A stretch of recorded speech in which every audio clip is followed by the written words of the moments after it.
What you're witnessing is a massive geopolitical shift around the world. You're going to be told that Venezuela, Syria, and Iran are all about democracy. And in some places, in some cases, it could very well be true. The first domino to fall was Venezuela. Donald Trump captured Nicolas Maduro.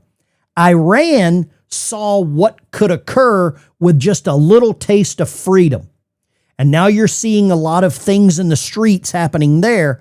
And those people are actually fighting for freedom. They want their sovereignty back.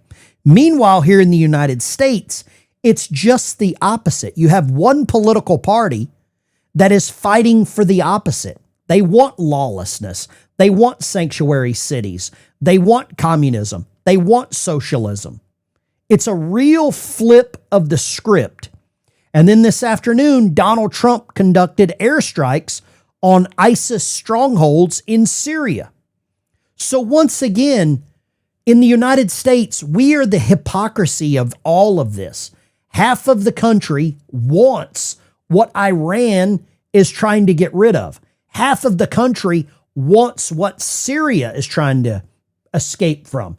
Half of America wants Nicolas Maduro to be back in charge. Even though a couple of weeks ago they were campaigning with all of this like no king stuff. Well, I'm going to show you a couple of things today that will set all of the dominoes into one direction. They are falling fast. And here we've got information coming out that the United States used a, quote, mysterious weapon during the raid to capture Nicolas Maduro. And these Venezuelan soldiers were like bleeding from their noses and vomiting.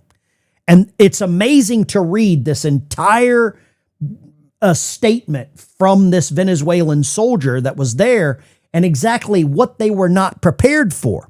Here we've got it again. This is from the New York Post. The United States used a powerful mystery weapon that brought Venezuelan soldiers to their knees, bleeding through their nose, vomiting blood during the daring raid to capture dictator Nicolas Maduro, according to a witness account posted Saturday on X by the White House Press Secretary Caroline Leavitt.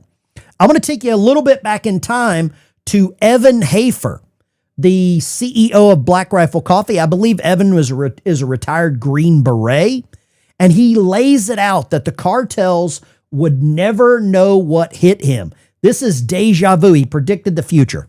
I was thinking about this from the thought exercise where I'm like, because I know these units. I'm intimately familiar with them. Bro, if we declare war on the cartel, like these dudes are not going to understand what the is going on. No, like, of course not. They are going to be, because God, you'll God stop the bless those distribution. guys. That's going to be, yeah. They are in for a world of like ultra violence they've never actually felt before, because obviously this is a very capable ultra violent organization. They have no clue if we organize these tier 1 units against them. This is going to be what I would be doing if I was down there. I'd be like, I know all those shoe boxes in my my walls that I'm going to have to collect up. I'd be getting ready to retire right now. That's what I would be doing, because if Delta Force was hunting me, bro, I would be so terrified. Is that a real thing that they've proposed doing? Yes. Evan Hafer predicted this in 2024, almost 2 years ago. He predicted this, that Delta Force, with the direction of J.D. Vance, the president, Pete Hegseth, or the head of ICE, which I believe Greg Bonvino or Tom Homan, that they were going to use this. This was a warning sent to the cartels, and they could not listen. And now we are sending the same sort of warnings, or the same warnings were sent to Syria. And this is what happened today. The White House just released this footage today of what's occurring in Syria.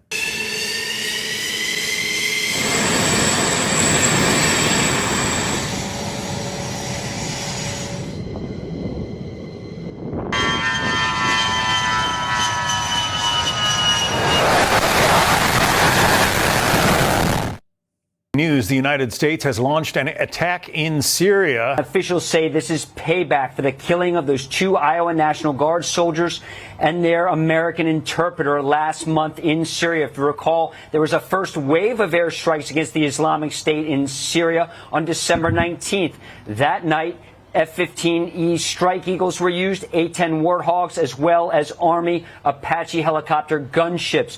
We await confirmation on what was used this time, but it's safe to say, John, those assets remain in the region. There's always a squadron of F-15 Strike Eagles. The last time the strikes were launched from Jordan remains to be seen if the Jordanians assisted this time. But it all comes as the United States is working closer with Syria's government to root out and destroy the remnants of ISIS. And what you're seeing here is real action around the world. We've got chaos here brewing at home. I believe we're going to see action here very soon in the streets of Minneapolis and these other sanctuary cities. But we're also not forgetting exactly what is being grown around the world to be imported here by certain people and certain parties. With the regime change in Venezuela, with a little help from the United States, the Venezuelan people are dancing in the streets because they got rid of a dictator. Now, Syria, the ISIS strongholds there, attacked some American soldiers just about a month and a half ago and took 2 American soldiers from us. I believe they were National Guard. Donald Trump has not forgotten, and he understands exactly what's occurring because Syria is probably going to be the evacuation route or the sanctuary for what's happening in Iran. And in Iran right now, they are actually fighting for their sovereignty as a country. The cities in Iran are absolutely imploding with democratic rallies in the street. President Trump says if the U.S. is ready to help the Iranian people secure their freedom amid growing anti-Iranian regime protests.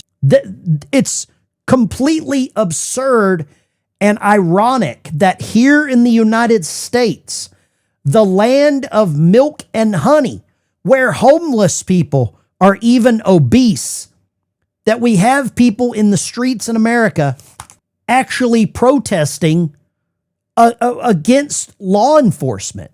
ICE is trying to get rid of illegal migrants that are here. And the irony in this whole thing is, the Hippocratic perspective is, the Democrat Party knows that they cease to exist without taxpayer money going to NGOs. They know they cease to exist without games with the election systems, with machines, with mail-in ballots, with absentee ballots. They know if they get rid of that system, they're gone. The Democrat Party knows they cease to exist without the mass importation of foreigners. This is a 20% party right now if you get rid of those things. If you stop the import of people that shouldn't be here voting in elections that they shouldn't be voting in, the Democrat Party ceases to exist. And once you step back, you zoom out, and you understand that, you will now understand why they are fighting so hard for lawlessness, for sanctuary cities. They are fighting for every tooth and nail. The Democrat Party is fighting for its life right now on the streets in Minneapolis, on the streets in Seattle, Portland. They know they are on the ropes. Venezuela, I mean, it is a hotbed of oil. I think the world's largest supply of oil. And Donald Trump knows that Maduro was supplying all of this oil to Russia, to Iran, and to China. If you cut those supplies off, Russia is in trouble.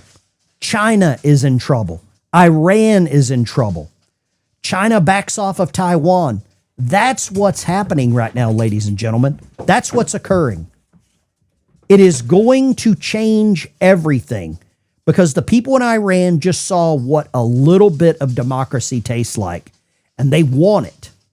But you have Democrats. They're going to lecture you about intervention while quietly, they're just begging for Maduro to get release. Everything is flipped on its head right now. Make sure you mash the like and subscribe button. Give it a thumbs up on this video. Let me know what you think in the comments. Is the Democrat Party on the ropes? I believe they are. I believe they are on the ropes. They are fighting for their life in the street, and it's their last chance. It is their last opportunity, and they are not going to go down without a fight, and probably not going to go down without the help of some rhino Republicans. You're seeing it. I'm seeing it. We watch it every day on this channel. And the biggest probably proponent that the Democrat Party has right now is the news media. That is their golden goose. That's who's laying the golden eggs for them, because they work hand in hand. This is the Ben Dyke Show. Thank you for watching. I'll see you in the next one.